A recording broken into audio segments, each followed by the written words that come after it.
And in this there's an old passage in the Tibetan Buddhist tradition that equates water, the element of water, the moon on a really crisp, dark night sky, and the brilliance and clarity of the mind.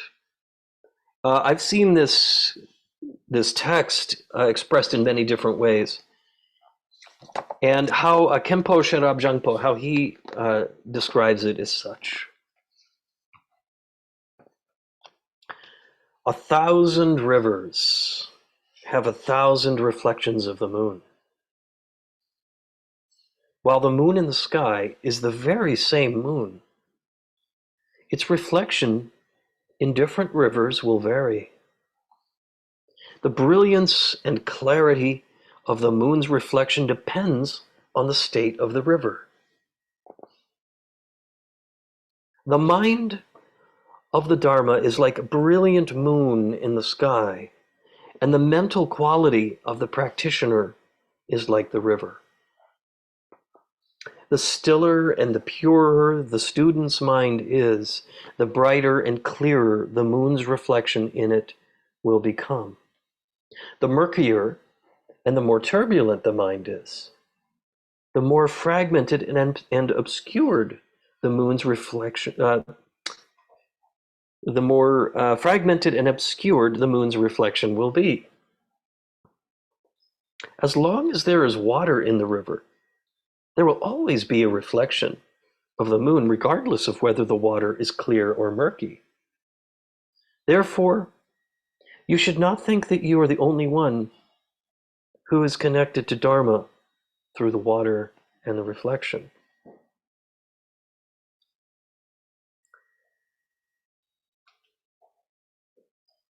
Yeah, so it ends there. He goes on to talk about other things, but that's essentially the heart of the matter when it comes to this quality that the moon essentially being kind of the heart of Dharma, the heart of awareness. Yeah?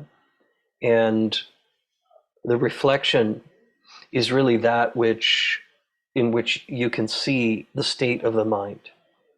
Everyone's mind state may be in a different place, but it's really about the quality of the water. We have this notion often in Buddhism of the mind or consciousness being like water. Often,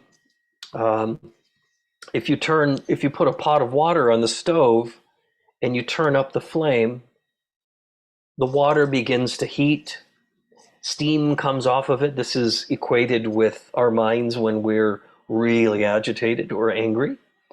Eventually, there may even be bubbles as the water begins to boil.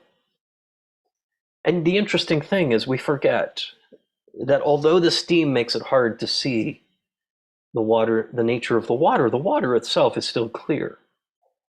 Yeah? And it's easy to forget that when we're in a state of agitation or anger or frustration. For the same token, a clear lake, if the mind is like a clear lake, and there may be ripples on the surface, there may be winds, the trees around the lake are blowing back and forth. Those ripples come and go. When the surface of the lake is clear, it reflects perfectly everything around it.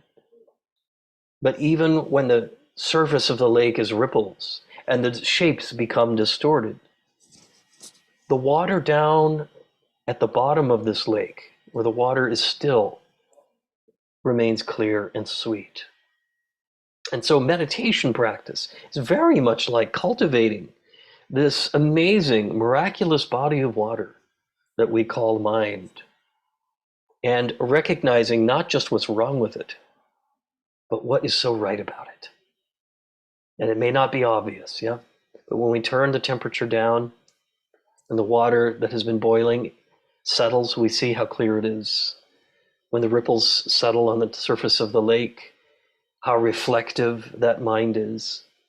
And when we're able to dive deep into deeper awareness, we see how still and how clear the water is down there. In fact, that water remains still even as the ripples on the surface come and go, and there may be waves, there may be other things happening there. There may be leaves. I grew up with a pool in California, a very huge swimming pool in the back, with a diving board and a slide that was taller than the house.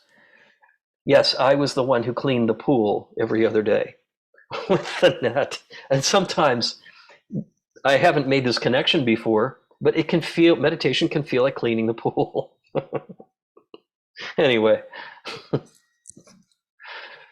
so